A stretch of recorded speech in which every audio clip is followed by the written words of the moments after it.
Good morning, class. We are going to continue our lesson on early colonial America, and in this section we will be focusing on the Salem witch trials. It's a very interesting, fascinating, and sometimes frustrating moment in American history. First of many. I want us to first go over the objectives that are listed on the board. That way you understand and I understand we're all on the same page of what we should be focusing on as a class. I want us to understand how political institutions and religious freedoms emerged in early North America.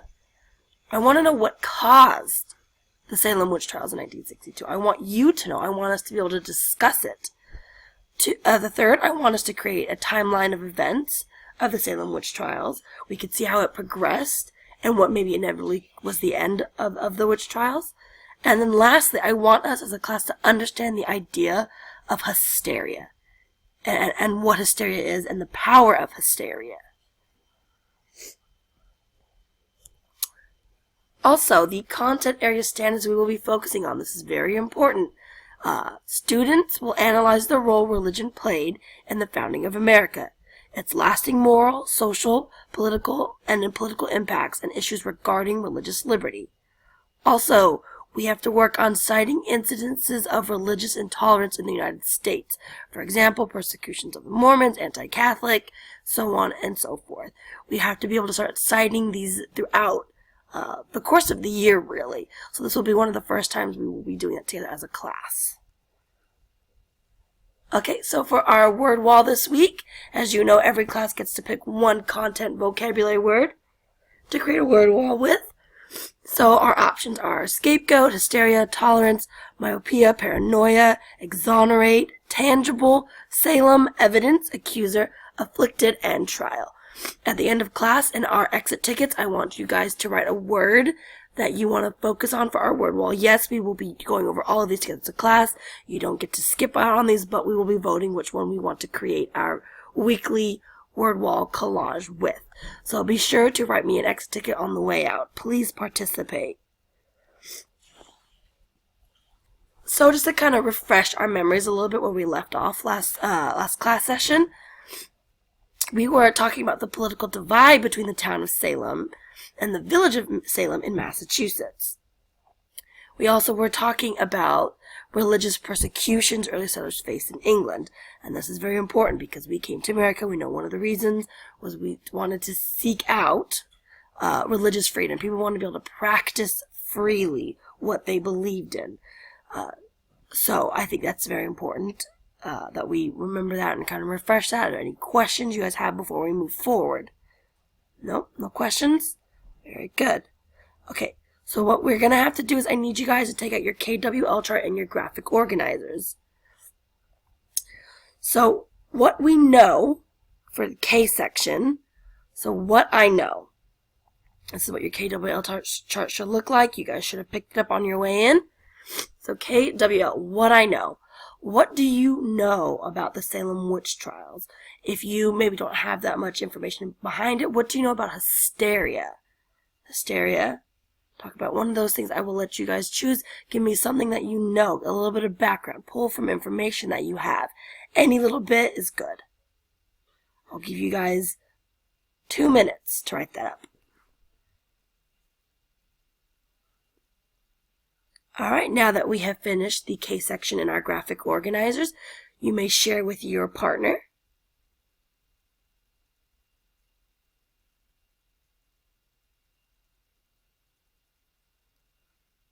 Perfect.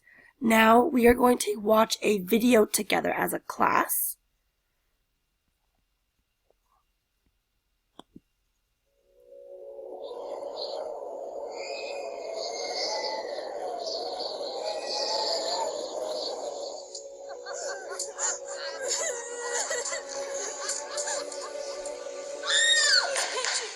Why do you hurt these poor children? I no hurt him at all. What familiarity have you with the devil? The Lord knows. I have not hurt them. Are you an innocent person relating to this witchcraft? I am innocent.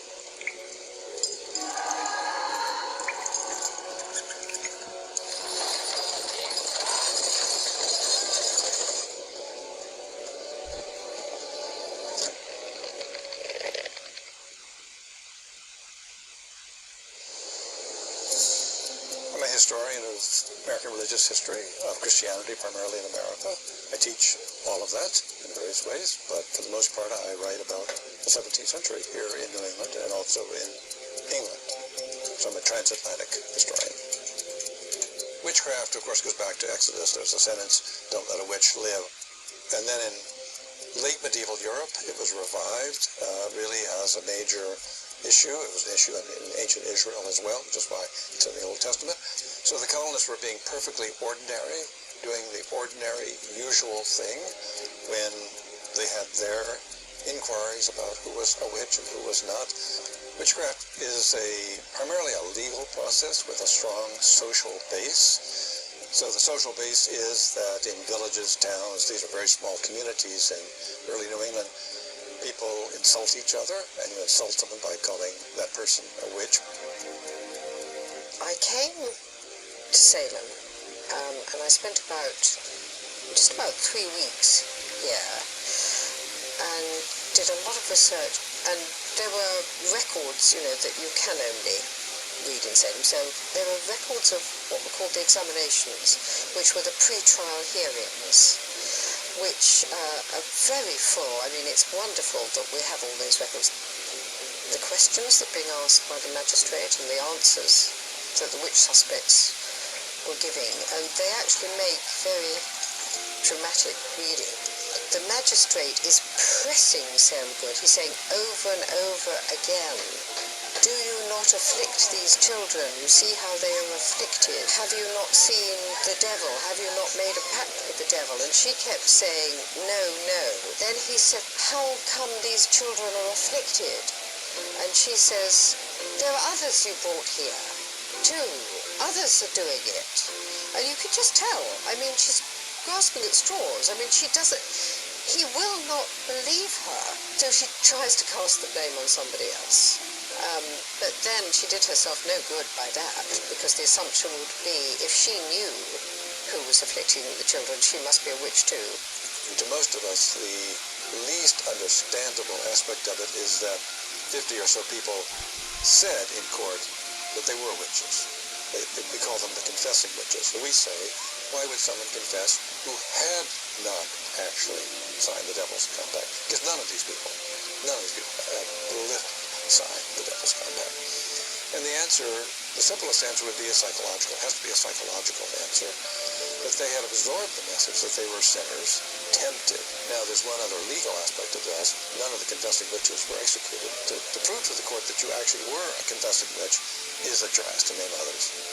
Well, the whole village had been fraught with dissension already, even before this happened. People were regarding each other with tremendous suspicion and enmity and fear, and thinking, that somebody they really disliked anyway might be a witch, or even if they weren't, wouldn't it be good if they were named as a witch, because that could lead to their destruction. Spectral evidence came up in the sense that a woman or a man would testify to being tormented by someone whom no one else could see, and people could change form, or the devil could insert himself in people and make them do bizarre things, but not legally a significant role until Salem. And that, of course, is the Achilles heel of the whole Salem process, the use of spectral evidence. It's fair to say all the girls, when it came to the examinations and trials, were shagging.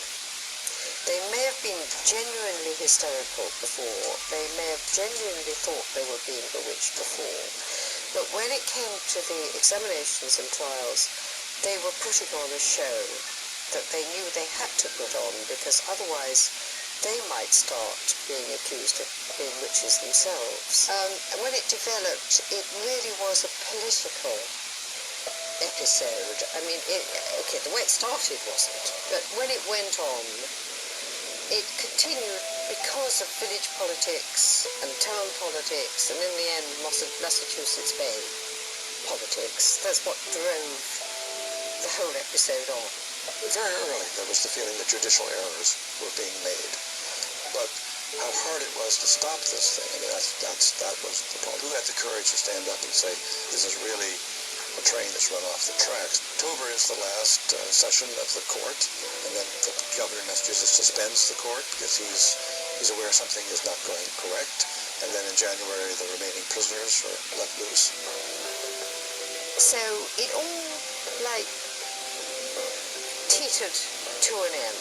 I mean, there was no great statement from anybody saying this has all been the most dreadful mistake. We've executed 20 innocent people. What I hope people would learn is how witch hunts happen. We can learn to be aware if such a process seems to be starting in a community at any level. What it is about us that causes us to become fearful and suspicious and irrational in certain situations and end up causing terrible destruction.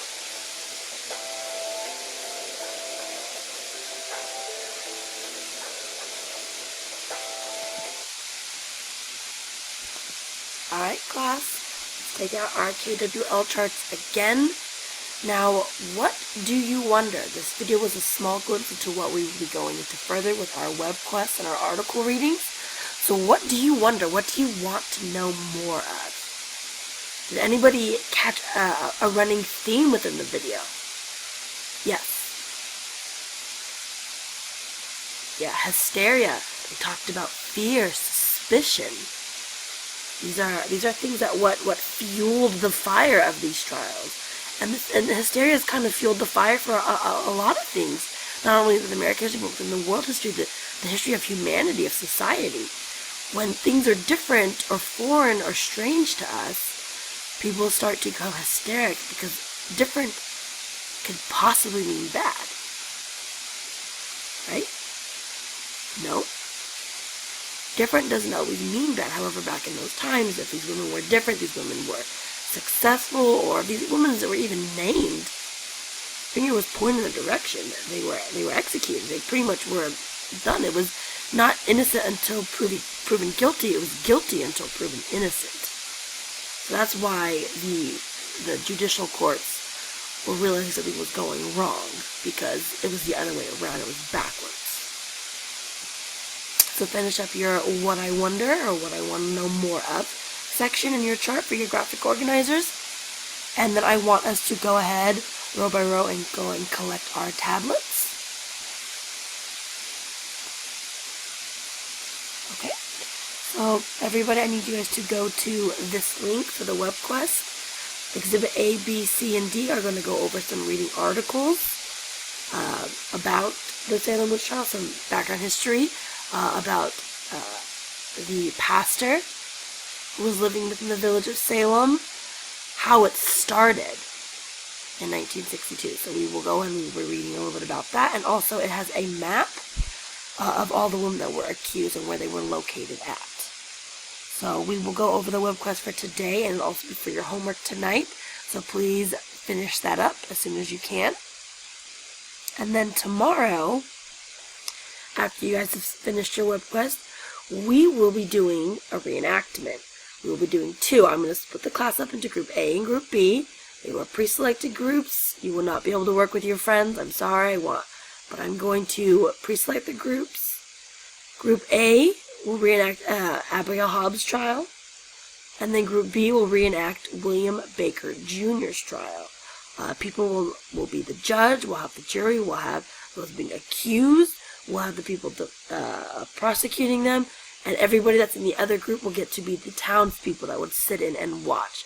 So after we finish our web quest, we finish our readings, we will do an in-class reenactment on that, okay?